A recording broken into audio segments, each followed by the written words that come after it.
আসসালামু আলাইকুম everyone, welcome to air mind sport চ্যানেলে।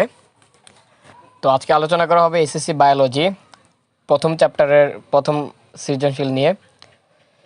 তো আমরা প্রথমেই সৃজনশীলটা একটু রিয়েলাইজ করি সৃজনশীলে কী বলা হয়েছে।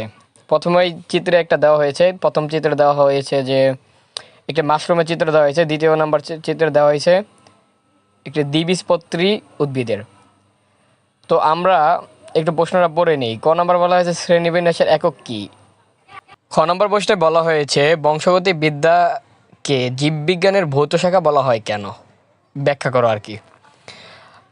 গ নম্বর বলা হয়েছে চিত্র 2-এর উদ্ভিদটির নামকরণের ক্ষেত্রে কিভাবে তুমি ধারাবাহিকতায় বজায় রাখবে তা ব্যাখ্যা করো। আর লাস্ট যেটা ঘ নম্বরে বলা হয়েছে আর কি, ঘোড়ার ঘ নম্বরে যেটা বলা হয় সহজ ভাষায়, চিত্র 1 এবং চিত্র 2-এর মধ্যে কোন জীবটি অধিক উন্নত তা কারণ সব বিশ্লেষণ করো। তো ঠিক আছে, আমরা প্রশ্নটা অ্যানালাইজ করলাম, এখন আমরা প্রশ্নের উত্তরে চলে যাই। ক নম্বরে আমরা উত্তর দেই, জীবের শ্রেণীবিন্যাসের জন্য যে ধাপগুলো ব্যবহৃত হয় সেগুলোকে বলা হয় শ্রেণীবিন্যাসের একক। তো আশা করি সবাই বুঝতে পেরেছেন। ক নম্বর প্রশ্নটা খুবই ইম্পর্ট্যান্ট, আমি আরেকবার পাঠ করি।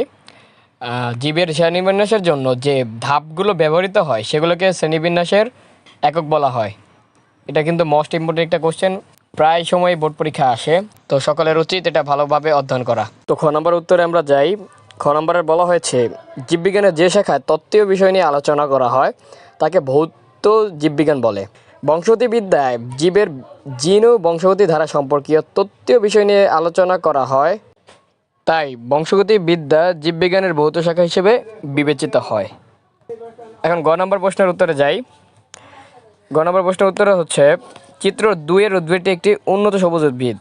আমরা জানি একটি জীবের নামকরণের ক্ষেত্রে নামের দুটি অংশ থাকে, প্রথমটি তার গণের নাম ও দ্বিতীয়টি তার প্রজাতির নাম। আন্তর্জাতিকভাবে কিছু নির্দিষ্ট নিয়ম নীতি মেনে জীবের বৈজ্ঞানিক নাম নির্ধারণ করা হয়। এই নামকরণ ল্যাটিন ভাষায় কিংবা ল্যাটিন ভাষার মতো উপস্থাপন করতে হবে। উদ্ভিদটির বিভিন্ন চারিত্রিক বৈশিষ্ট্য লক্ষ্য করে পর্যায়ক্রমে রাজ্য, পর্ব, শ্রেণী, বর্গ, গোত্র, গণ ইত্যাদি ধাপে বিন্যস্তকরণের মাধ্যমে শেষ ধাপে উদ্ভিদটির দ্বিপদ নামকরণ করা হয়। বৈজ্ঞানিক নামের প্রথম অংশের প্রথম অক্ষরটি বড় অক্ষর দিতে হবে এবং বাকি অক্ষরগুলো ছোট অক্ষর হবে। বৈজ্ঞানিক নাম মুদ্রণের সময় সর্বদা ইটালিক অক্ষর লিখতে হবে। তাছাড়া হাতে লেখার সময় গণ প্রজাতির নামের নিচে আলাদা দাগ দিতে হয়। নামকরণ অবশ্যই বৈধভাবে প্রকাশিত হতে হবে। নামকরণকারীর নাম নামের শেষে সংক্ষিপ্তকারে লিখতে হবে। এভাবে সুনির্দিষ্ট পদ্ধতির মাধ্যমে ধারাবাহিকভাবে চিত্র 2-এর সবুজ উদ্ভিদটির নামকরণ করতে হবে। তো আজকে শেষ প্রশ্ন, ঘোড়ার চিত্র 1-এর উদ্ভিদটি হুইটেকার প্রদত্ত 5 কিংডম শ্রেণীবিন্যাসের ফানজাই রাজ্যে এবং চিত্র 2-এর উদ্ভিদটি প্লান্টিলা রাজ্যের অন্তর্ভুক্ত, অর্থাৎ দ্বিবীজপত্রী উদ্ভিদ। চিত্র 2-এর সবুজ উদ্ভিদে চিত্র 1-এর মাশরুম অপেক্ষা উন্নত, তা নিচে উল্লেখ করা হলো বা বিশ্লেষণ করা হলো। মাশরুম স্থলজ হলেও ক্লোরোফিল না থাকায় খাদ্য তৈরি করতে পারে না, এরা মৃতজীবী। পক্ষান্তরে সবুজ উদ্ভিদ স্থলজ এবং স্বভোজী। 2 নং চিত্রের উদ্ভিদটির উন্নত টিস্যু তন্ত্র বিদ্যমান থাকলেও মাশরুমের টিস্যুতন্ত্র নেই বা অনুন্নত।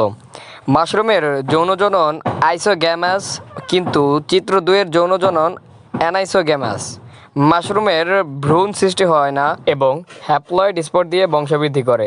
পক্ষান্তরে চিত্র 2-এর সবুজ উদ্ভিদে সপুষ্পক ভ্রূণ সৃষ্টি হয় এবং বীজের মাধ্যমে বংশবৃদ্ধি করে। উপরোক্ত বিশ্লেষণে একথা প্রতীয়মান হয়েছে যে চিত্র 1-এর মাশরুমের চেয়ে চিত্র 2-এর সবুজ উদ্ভিদ অনেক উন্নত। তো ধন্যবাদ, এই পর্যন্তই। সবাই সুস্থ থাকবেন, ভালো থাকবেন। আশা করি ভিডিওটি ভালো লাগলে লাইক, কমেন্ট আর সাবস্ক্রাইব করে আমাদের সঙ্গে থাকবেন। আল্লাহ হাফেজ।